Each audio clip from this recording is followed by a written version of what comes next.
with this control is I'm going to take it off the halter and put it only on the snaffle bit, okay?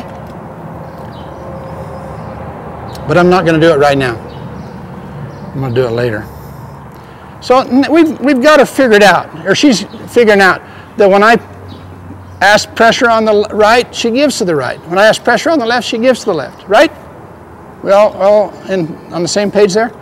So I want to release it. Let me see, and let it lot out, lot out, lot out. See if she'll hold it right there. This is how you get lightness. Nope, I want this here. I want it here, please. All right then, if you're going to be so insistent. Now let's go over on the other side and let's just reinforce that side.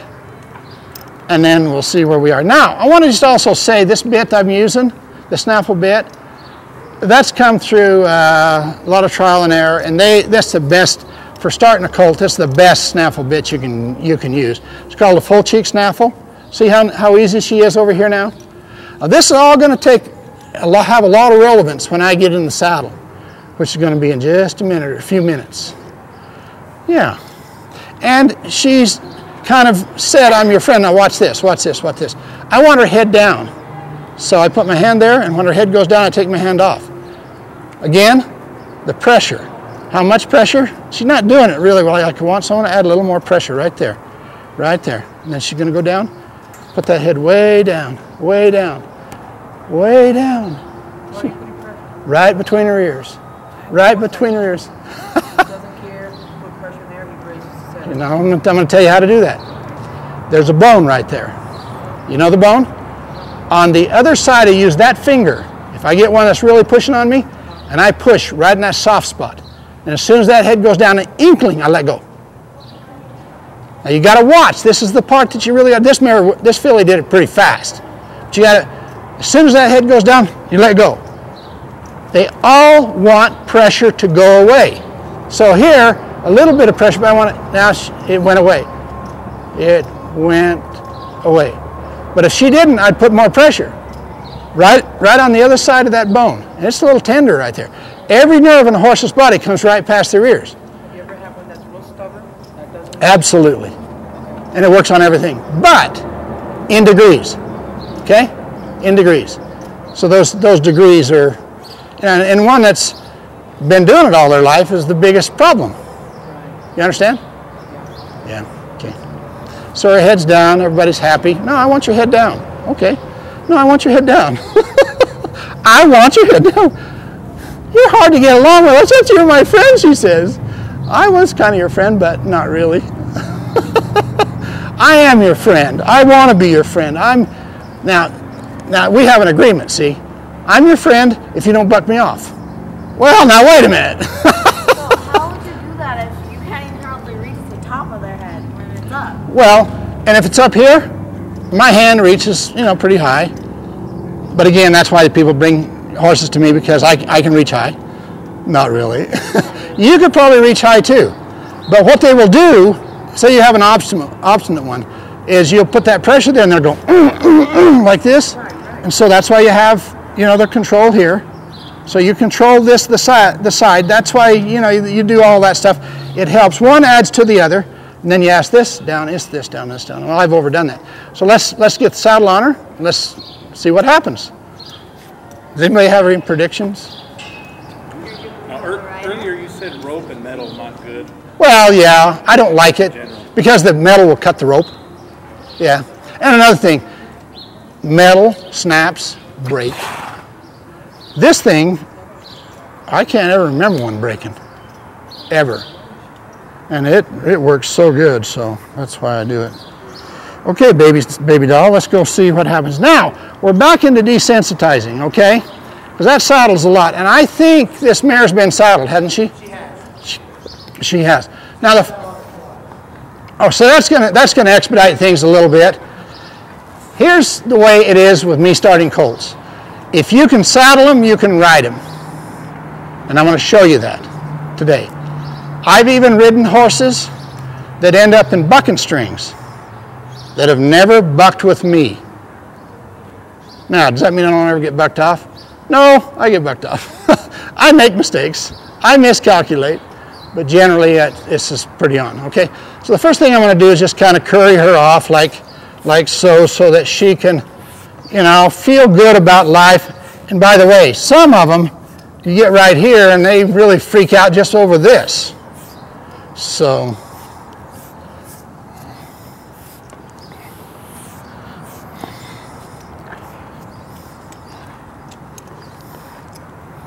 both sides. And a lot of times, but I'm not going to do this on this mare, a lot of times I'll hobble them. That's what I did in the last clinic, the colt I started in the last clinic. I hobbled her and she had a lot of problems with the hobble. She got away from it, so there was a problem. So I'm not going to do that with this horse, I don't think. Well, actually, what I'm going to do, yeah, I am going to hobble her. But the way I do it, you want to hold her for a minute? Actually, because she's going to be, I think, pretty good. And I want to show you something about the riding process in the hobbling and so on. I start probably most of my colts like this. Well, I'll do it and then explain it as we go.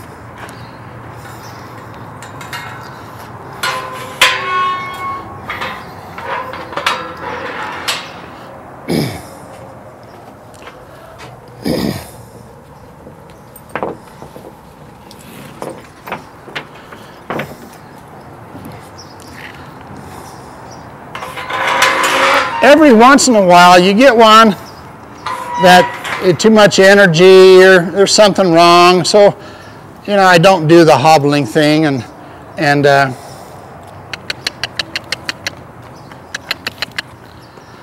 notice how I say the clucking before. Notice how I did that? So that when the clucking comes, that's what she does. Eventually. Okay, that's how you get them to back, like your mare, she backs. I back her in and out of here all the time because she needs practice backing up because of the problems that we've had there, so on and so on. So anyway, we're going to put these on now. These are what we call stall hobbles. That's what they call them. I don't know. You can buy them wherever.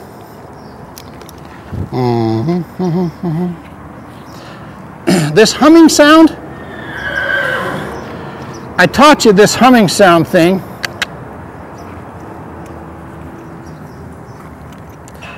Because the humming sound will automatically calm them down.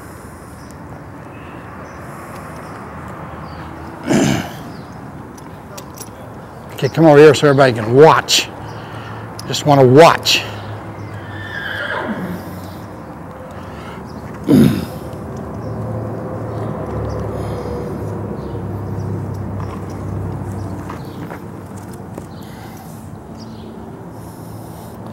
Now, there's a reason I use these, and this isn't the reason I'm going to tell you isn't always the total truth, but she doesn't know they're on there yet.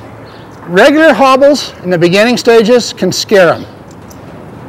This doesn't scare them as much. Sometimes it scares them a little bit. What's regular hobble? You'll see some. I've got some. I'll show you some.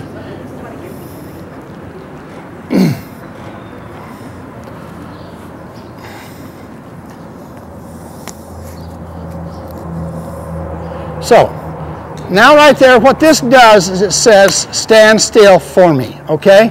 Please stand still for me.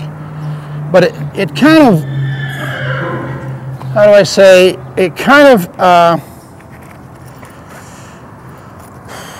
encourages a little more than just saying, please, stand still for me. There we go. Oh, sweetie pie, you're sure. All right, now, she's gonna, when I walk away, she may try to join up with me, and that's okay, but that's when she's gonna learn about those hobbles to say, stand still. Now the next part of desensitization is your saddle blanket. It's like your saddle, not your saddle, but it's like it. Now see how she's paying attention to it? So I'm just gonna kind of ask for that to go on her a little bit. And sometimes you get right here, and they get kind of freaky about this, you know. But here we have the left side only, but not too bad. And I flop that sucker up and on there like this, you know. I just try, because when I put that saddle on, I don't know if you watched when I saddled the little paint, but I threw that saddle right on her. Not to hurt her, but I got it on her right away. I want that to happen quite, quite expeditiously. I don't know. These words.